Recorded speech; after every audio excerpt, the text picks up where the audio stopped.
আসসালামু আলাইকুম। শুরুতে অভিনন্দন জানাই তোমাদেরকে।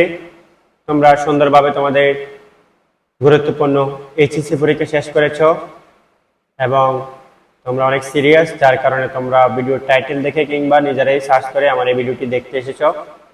তাই তোমাদেরকে অসংখ্য ধন্যবাদ।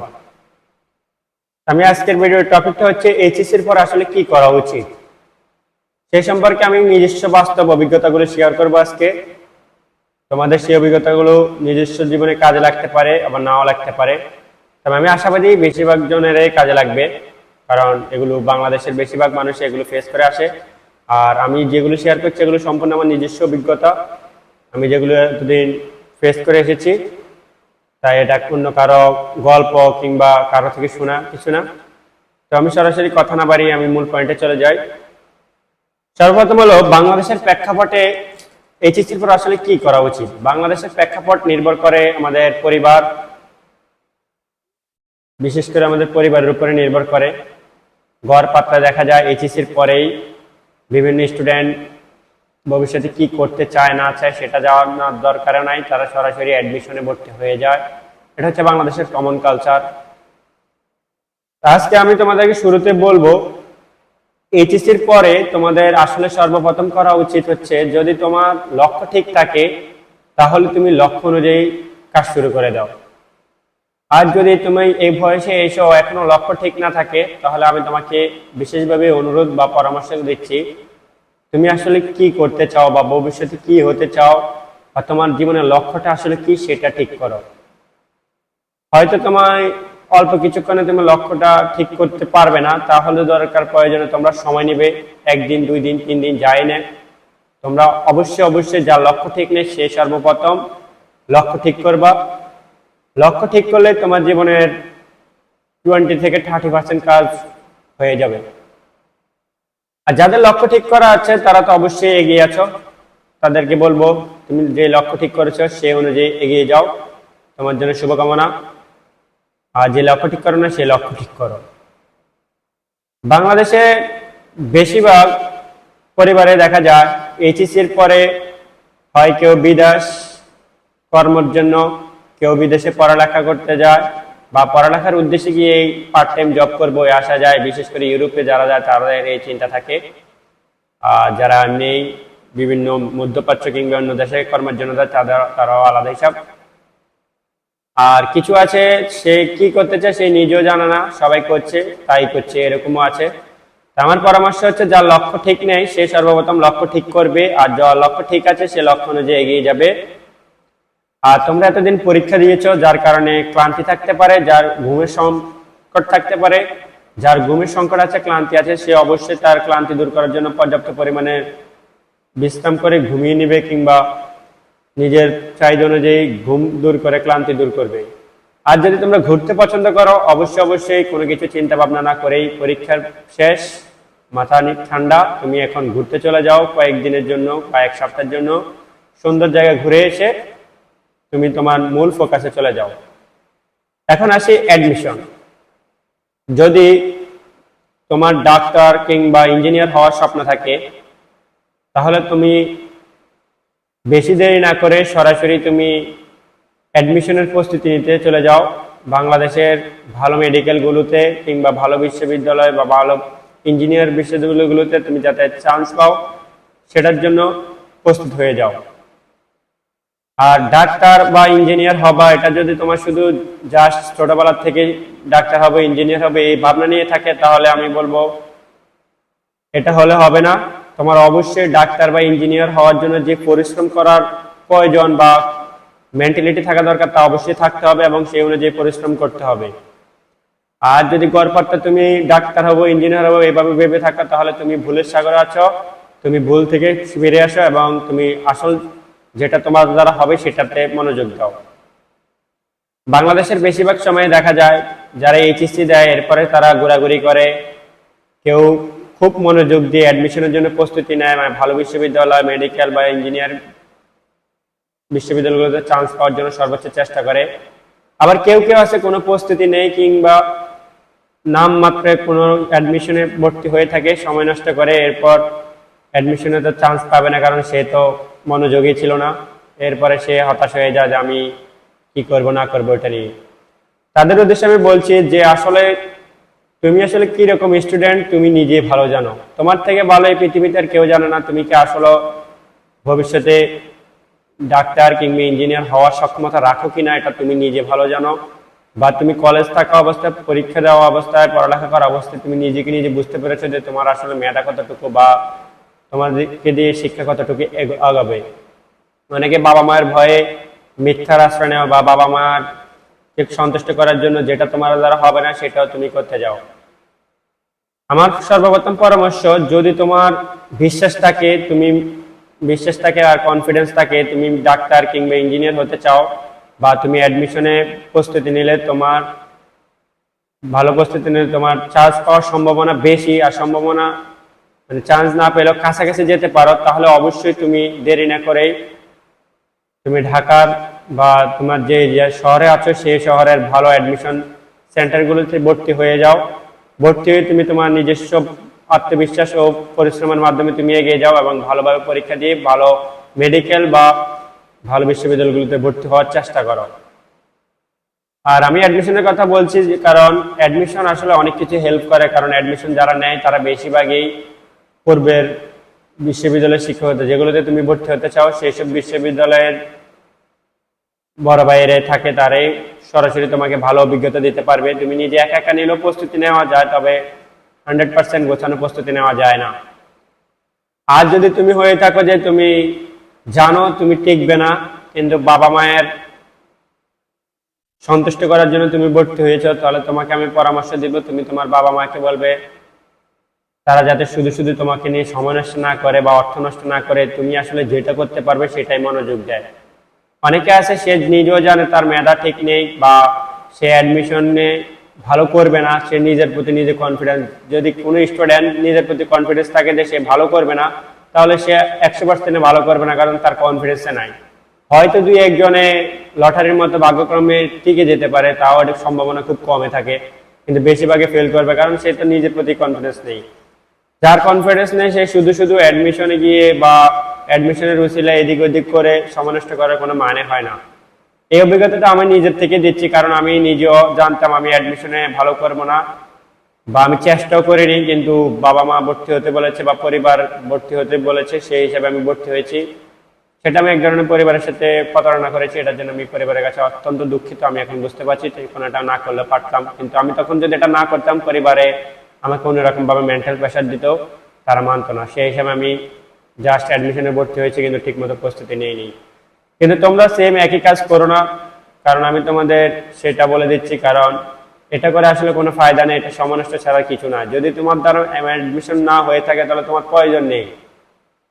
যদি তোমাদের সামর্থ্য থাকে প্রাইভেট ইউনিভার্সিটিতে পড়ার, যদি বাংলাদেশে তুমি বিশ্ববিদ্যালয়ে পড়ালেখা করতে চাও, তুমি জানো পাবলিক কোনো বিশ্ববিদ্যালয়ে তুমি চান্স পাবে না বা তোমার ওই আগ্রহ নেই কিংবা পরিশ্রম করে তুমি প্রতিযোগিতার মধ্যে জয়ী হওয়া, এই কোনো পাবলিক বিশ্ববিদ্যালয়ে ভর্তি হবে ওই আগ্রহ তোমার যদি না থাকে, আর যদি তোমার যদি পারিবারিক অবস্থা ভালো থাকে বা প্রাইভেট, যদি তুমি পাবলিক বিশ্ববিদ্যালয়ে চান্স না পাওয়ার পরে যদি প্রাইভেট বিশ্ববিদ্যালয়ে তোমাকে পড়ানোর সামর্থ্য থাকে তোমার পরিবারের, তাহলে আমি তোমাকে বলবো যদি তোমার আগ্রহ না থাকে পাবলিকে ভর্তি হওয়ার বা তুমি জানো তুমি টিকবে না, তাহলে তুমি সময় নষ্ট না করে এইচএসসি রেজাল্ট দেওয়ার সাথে সাথেই বাংলাদেশের যেসব ভালো প্রাইভেট ইউনিভার্সিটিগুলো আছে সেগুলোতে ভর্তি হয়ে যেতে পারো। আমিও বর্তমানে প্রাইভেট ইউনিভার্সিটিতে পড়ালেখা করি, আর আমিও অ্যাডমিশনের সকল পরীক্ষা দিয়েছি। সকল বললে ভুল হবে, বেছে বেছে কয়েকটা ভালো ভালো বিশ্ববিদ্যালয়ে পরীক্ষা দিয়েছি, অ্যাডমিশন কোচিং সেন্টারে ভর্তি হয়েছিলাম, নিয়মিত ক্লাসও করেছি, কিন্তু ঠিক মতো মনোযোগ বা পরিশ্রম করি নাই, যার কারণে অ্যাডমিশনে ভালো করবো না এটাই স্বাভাবিক এবং করি নাই। আর আমি অ্যাডমিশনে ভালো না করার পরে আমি ঠিকই প্রাইভেট ইউনিভার্সিটিতে ভর্তি হয়েছি, যেটা আমি চাইলে শুরুতে হতে পারতাম, কিন্তু তখন পরিবার দিবে না দেখে আমি হইনি। কিন্তু আমার মতো যদি তোমাদের একই অবস্থা থাকে যে তোমরা জানো তোমরা টিকবে না কিন্তু তোমাদের প্রাইভেট ইউনিভার্সিটি পড়ার সামর্থ্য আছে, তাহলে তোমাদেরকে আমি পরামর্শ দিব শুধু শুধু সময় নষ্ট না করে তুমি সরাসরি প্রাইভেট ইউনিভার্সিটিতে ভর্তি হয়ে যেতে পারো। বাংলাদেশের প্রাইভেট ইউনিভার্সিটিগুলো বর্তমানে অনেক ভালো শিক্ষা দেয়, বিদেশের মধ্যে তারা শিক্ষা দেয়, তবে তোমার অবশ্যই আগে লক্ষ্য ঠিক থাকতে হবে তুমি আসলে কি করতে চাও। প্রাইভেট ইউনিভার্সিটিগুলো থেকে তুমি ভালো ভালো ডিগ্রির সাথে বিভিন্ন স্কিল অর্জন করতে পারবে, তবে নিজ উদ্যোগে। আর তুমি হয়তো জানা থাকা দরকার, তুমি যে ভার্সনে থাকো না কেন, ইউনিভার্সিটি বা বিশ্ববিদ্যালয় লেভেলে গেলে সবারই ইংরেজিতে দক্ষ হতে হয়, কারণ বিশ্ববিদ্যালয় লেভেলের পড়াশোনা মানে ইংরেজি, ইংরেজি দিয়ে সকল কিছু করতে হয়। যদি তুমি ইংরেজিতে আগে থেকে এগিয়ে থাকো, বাংলাদেশের শিক্ষা ব্যবস্থা যেহেতু সমস্যা আছে, যার কারণে বাংলাদেশের মানুষ অনার্স মাস্টার্স করার পরে সুন্দর মতো অনেক সময় ইংরেজি বলতে পারে না, লিখতে পারে না। এটা আমি বাংলাদেশের শিক্ষা ব্যবস্থার সাথে সাথে প্রত্যেকটা শিক্ষার্থীর নিজস্ব দোষ দিব, কারণ তাদের চেষ্টা নেই, কিন্তু বিশেষ করে শিক্ষা ব্যবস্থার এই দোষ। কারণ এমনকি পড়ালেখা করানো, যে 15-16 বছর পড়ালেখা করানোর পরও তারা ইংরেজিতে দক্ষ করতে পারেনি। যদি তুমি ইংরেজিতে আগে থেকে দক্ষ হয়ে থাকো তাহলে তোমাকে আবার অভিনন্দন, তুমি আরো একটু এগিয়ে আছো। আর যদি দক্ষ হয়ে না থাকো, তুমি এইচএসসির পরে কোনো সময় নষ্ট না করে তুমি অ্যাডমিশন দাও, কিংবা বিদেশ যাও, কিংবা প্রাইভেট ইউনিভার্সিটিতে ভর্তি হতে চাও, তুমি সাথে সাথে তুমি ইংরেজির উপরে গুরুত্ব আরোপ করো। আগে যদি ইংরেজি নিয়ে অবহেলা করো, সেগুলো ভুলে বর্তমানে আগে কি হয়েছে না হয়েছে সেগুলো চিন্তা না করে তুমি ইংরেজিতে 100% মনোযোগ দাও। কারণ ইংরেজিতে তোমার শুধু পড়ার জন্য পড়তেছো এমন না, ইংরেজি হচ্ছে একটা আন্তর্জাতিক ভাষা, এটা তোমার একটা স্কিল। এটা তোমার যেমন বিশ্ববিদ্যালয়ে কাজে লাগবে, তেমন তোমার বাইরের দেশের মানুষের সাথে কথা বলতে কাজে লাগবে, কিংবা তোমার ভবিষ্যতে যে কোনো ক্ষেত্রে ইংরেজি তোমাকে কাজে লাগবে। বাংলাদেশের মানুষ ভাষার জন্য রক্ত দিলেও বাংলাদেশে কিন্তু মূল প্রায়োরিটি ইংরেজি। তো সেটা আমাদের দেশের অর্থনৈতিক ব্যবস্থার কারণে এটা, তো আমাদের এটা মেনেই কাজ করতে হবে। যদি তুমি ইংরেজিতে আগে থেকে ভালো হয়ে থাকো তাহলে তোমার আর কোনো ভয় নেই, তুমি সরাসরি, আর পাবলিক বিশ্ববিদ্যালয়ে যদি চান্স পাওয়ার মতো তোমার সামর্থ্য না থাকে তাহলে তুমি সরাসরি প্রাইভেট ইউনিভার্সিটির জন্য চেষ্টা করতে পারো। আর শুরুতে প্রাইভেট ইউনিভার্সিটিতে ভর্তি হয়ে যাও রেজাল্টের পরে, কারণ তুমি এমনিতে ইংরেজিতে ভালো আছো। আর ইংরেজিতে খারাপ থাকলেও তুমি ভয় পেও না, প্রাইভেট ইউনিভার্সিটিতে ভর্তি হতে পারো। আর ইংরেজিতে সাথে সাথে ইংরেজিতে দক্ষ হতে হবে। তুমি যেখানে যাও, প্রাইভেট কিংবা পাবলিক সব জায়গায় বা কোচিং সেন্টার যেখানে যাও, তোমাকে ইংরেজিতে অবশ্যই দক্ষ হতে হবে। আর যদি তুমি বিদেশে যেতে চাও তবে অবশ্যই আইএলটিএস করতে হবে, যার কারণে তুমি এইচএসসির পরে সময় নষ্ট না করে আইএলটিএস করো আর তোমার সুযোগ সুবিধা অনুযায়ী বিদেশ যাওয়ার চেষ্টা করো। তবে মনে রাখবা, বাংলাদেশ 20 কোটির মানুষের দেশ, আয়তন 1,47,570 বর্গ কিলোমিটার, এর মধ্যে পাহাড় পর্বত নদী নালা আছে আর মানুষের বসবাসের উপযোগী জায়গা আছে, যার কারণে জায়গার তুলনায় মানুষের পরিমাণ বেশি। তাই এই দেশে তোমার থাকতে ইচ্ছে করলেও অনেক সময় তুমি থাকতে পারবে না, কারণ এই দেশের চাহিদার তুলনায় মানুষের কর্মক্ষেত্র খুবই কম। কারণ যে দেশে ছোট কিন্তু মানুষ বেশি, সেখানে কম হবে স্বাভাবিক। ঠিক তেমনি পাবলিক পরীক্ষা কিংবা যে কোনো চাকরির পরীক্ষা দেখবা, একটা পরীক্ষায় বা একজনের এগেনিস্টে লাখ কিংবা হাজার হাজার মানুষ পরীক্ষা দিচ্ছে, কারণ কিছুই করার নাই, দেশ ছোট মানুষ বেশি। এই দেশের একটাই আছে ভালো জিনিস, সেটা হচ্ছে মানব সম্পদ, আর সেটার মাধ্যমে বর্তমানে বাংলাদেশে টিকে আছে। যারা বিদেশে যাচ্ছে, এটা হচ্ছে বাংলাদেশের মানব সম্পদ রপ্তানি। আর যদি তুমি পড়ালেখা নিয়ে তেমন সিরিয়াস না, আর তোমার যেহেতু এইচএসসি শেষ করেছে, তাহলে তোমার নির্দিষ্ট একটা বয়স হয়েছে, বর্তমানে পরিবারের দায়িত্ব নেওয়ার সময় হয়ে গিয়েছে, তোমার প্রবাসে যাওয়ার ইচ্ছা, তাহলে তোমাকে আমি বলবো তুমি আর দেরি করো না, দেশের মায়া ত্যাগ করো, প্রবাসের জন্য প্রস্তুতি নাও। মধ্যপ্রাচ্য হলে মধ্যপ্রাচ্য, যেখানে তোমার সুবিধা হয় সেখানে চলে যাও। আর যদি তুমি স্টুডেন্ট বেসে যেতে চাও, অবশ্যই তুমি দেরি না করে যে কোনো একটি আইএলটিএস কোচিং সেন্টারে ভর্তি হয়ে যাও, কিংবা নিজের মতো চেষ্টা করে ভালো একটা রেজাল্ট করে ভালো একটা দেশে যাওয়ার চেষ্টা করো। সেখান থেকে দেশকে রেমিটেন্স পাঠিয়ে দেশকে ভালোবাসতে পারো, দেশের পরিবারকে দেখাশোনা করতে পারো। এছাড়া আর কিছু বলার নেই। আর যারা সামর্থ্য আছে পাবলিক ইউনিভার্সিটি পড়ার মতো, প্রতিযোগিতা টিকার মতো, আর সত্যি কথা বলতে যদি বাংলাদেশে তুমি হিসাব করো, অনেক স্কুল কলেজে, প্রত্যেকটি স্কুল কলেজের ভালো ভালো স্টুডেন্ট করে তুমি গোনা যদি ধরো, সবগুলোর যদি আনো, তোমার হাতে গোনা কোনো 1-2,000 3,000 স্টুডেন্ট কোনো ভালো না, এর থেকে অনেক বেশি স্টুডেন্ট ভালো পরিমাণ আছে। কিন্তু একটা বিশ্ববিদ্যালয়তে সবাই চান্স পাবে না, বা পাবলিক বিশ্ববিদ্যালয়তে সবাই চান্স পাবে না, এটাই স্বাভাবিক। এই বাস্তবতাটা আমাদের মেনে নিতে হবে, কারণ আমাদের সিটির থেকে মানুষের তুলনায় অনেক বেশি, মেধাবীর তুলনায় অনেক বেশি, প্রতিযোগিতা বেশি। আর হ্যাঁ, পাবলিক পরীক্ষার জন্য ইংরেজি অনেক গুরুত্বপূর্ণ। তাই লক্ষ্য আগে ঠিক করবা, তারপরে তোমার প্রধান কাজ থাকবে ইংরেজি ঠিক করা। ইংরেজিতে না পারলে ইংরেজি ঠিক করার যত রকমের উপায় আছে সেগুলো বের করবা। বর্তমানে ইউটিউবে অনেক ব্যবস্থা আছে, বা ফেসবুক, ইউটিউব দেখবো, সোশ্যাল মিডিয়াতে ইংরেজি শিক্ষার জন্য অনেক উপায় আছে। তবে সবকিছু নিজের আগ্রহী করতে হবে, কেউ তোমাকে গিলে খাওয়া যাবে না। তা আমার পরামর্শ থেকে আমি বলবো, সর্বপ্রথম তুমি তোমার লক্ষ্য ঠিক করবা, যদি লক্ষ্য না থাকে, আর লক্ষ্য যদি থাকে তুমি লক্ষ্য অনুযায়ী এগিয়ে যাও। আর তুমি পাবলিক বিশ্ববিদ্যালয় কিংবা মেডিকেলে চান্স পাওয়ার জন্য তোমার সর্বোচ্চ চেষ্টা করে যাও। প্রতিযোগিতা যদি টিকো আলহামদুলিল্লাহ, না টিকলে হতাশ হয় না, পরবর্তী স্টেপে যাও। আর যদি তুমি পাবলিকে টিকবে না কিন্তু তোমাদের প্রাইভেট হয়ে পড়ার সামর্থ্য আছে, তাহলে অবশ্যই তুমি দেরি না করে পরিবারকে বুঝিয়ে সুঝিয়ে সুন্দর মতো শুরু থেকে তুমি প্রাইভেট ইউনিভার্সিটিতে পড়াশোনা করো। প্রাইভেট ইউনিভার্সিটির পড়ালেখার মান অনেক ভালো। আর তাও যদি না হয়, আর এমন প্রাইভেট ইউনিভার্সিটি পড়ো আর পাবলিক ইউনিভার্সিটিতে পড়ো, ইউনিভার্সিটিতে পড়লেই যে জীবনের সব সেট হয়ে যায় তা কিন্তু নয়, বরং ইউনিভার্সিটিতে পড়ার পরে তোমার জীবনের সংগ্রাম নতুন করে শুরু হয়। আর যদি তুমি বিদেশ চলে যেতে চাও তাহলে এটা আলাদা একটা সুন্দর সুবিধা, সেখানে হয়তো তুমি নিজের মতো একদম শুরু থেকে গুছিয়ে নিতে পারবে আর দেশের জন্য পরিবারের জন্য কাজ করতে পারবে। যদিও পরিবারের মায়া ত্যাগ করে দূরে থাকাটা একটা কষ্টকর, সমস্যা নাই, দেশের জন্য করতে হবে, নিজের জন্য করতে হবে, নিজের স্বপ্ন পূরণ করতে হবে। যে ইংরেজিতে ভালো নয় সে অবশ্যই ইংরেজিতে ভালো করার চেষ্টা করো। আর যারা বিদেশ যেতে চাও স্টুডেন্ট বিষয়ে, তারা দেরি না করে শুরু থেকে ইংরেজিতে ফোকাস করো এবং আইএলটিএস করা শুরু করে দাও। আর আইএলটিএস কোচিং করো এবং আইএলটিএস পরীক্ষা দিয়ে ভালো একটা দেশে যাওয়ার চেষ্টা করো। আর যারা আইএলটিএস বা স্টুডেন্ট বিষয় কিংবা পড়ালেখা নিয়ে আর চিন্তা নেই, তারা মধ্যপ্রাচ্যে তোমার পরিচিত কারোর মাধ্যমে ভিসার ব্যবস্থা করে বিদেশ যাওয়ার চেষ্টা করো। আর এইচএসসির পরে যদি তোমাদের যা যা করা উচিত তার মধ্যে অন্যতম, যদি তোমার যদি পাসপোর্ট না থাকে পাসপোর্ট তৈরি করে ফেলো, এনআইডি কার্ড না থাকলে এনআইডি কার্ড তৈরি করে ফেলো। এরপর যদি তোমার ড্রাইভিং চালানোর দক্ষতা থাকে কিন্তু ড্রাইভিং লাইসেন্স নাই, সবগুলো তৈরি করে ফেলো। যদিও বাংলাদেশে এগুলো সবকিছু করতে ভোগান্তি, তবে কিছু করার নেই, বাংলাদেশের বাস্তবতা মেনে নিতে হবে। আর সবসময় নিজের খেয়াল রাখবা, নিজেকে গুরুত্ব দিবা, নিজের চিন্তা ভাবনাকে সবার আগে রাখবা। অন্যের প্রচারণায় প্রচারিত হয়ে তুমি যে কোনো ভুল সিদ্ধান্ত নিবে না। পরিবার সবার প্রধান, পরিবারের পরামর্শ শুনবা। পরিবারের যদি তোমার ইচ্ছা পরিবার অন্য আরেকটা দিয়ে চাপিয়ে দিতে চেষ্টা করে, তাহলে তুমি নিজের মতো অ্যানালিসিস করে তারপরে যেটা তোমার জন্য ভালো হবে সেটা করবা। পরিবারের কথা শুনবা, সাথে সাথে নিজেকেও প্রায়োরিটি দিবা। যেহেতু তোমার এইচএসসি দিয়েছো, তাহলে তোমার একটা নির্দিষ্ট বয়স হয়েছে আর নির্দিষ্ট একটা বুঝ হয়েছে, তোমার এখন দায়িত্ব নেওয়ার সময়। তুমি সেই দায়িত্বটা নিজে বুঝে শুনে নিবা।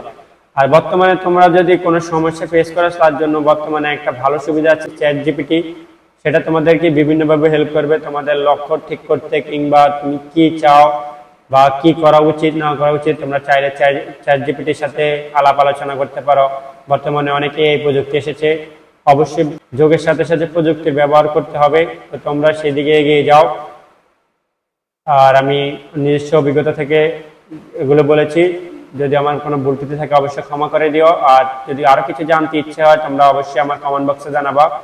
আর সবগুলো আমার নিজস্ব বাস্তব অভিজ্ঞতা থেকে জানিয়েছিলাম, তোমাদেরকে অবশ্যই ধন্যবাদ। আর আমি ছোট্ট করে আমার পরিচয়, আমি কুমিল্লা জেলায়, বাংলাদেশের কুমিল্লা জেলার একটি গ্রামে জন্মগ্রহণ করি এবং সেই গ্রাম থেকে আমি আমার প্লে থেকে পঞ্চম শ্রেণী পর্যন্ত পড়ালেখা করি। তারপর ক্লাস 6 থেকে 10 অর্থাৎ এসএসসি পরীক্ষা আমি ঢাকা শহরে দেই, ক্যাম্বিয়ান স্কুল অ্যান্ড কলেজে, বারিধারা শাখায়।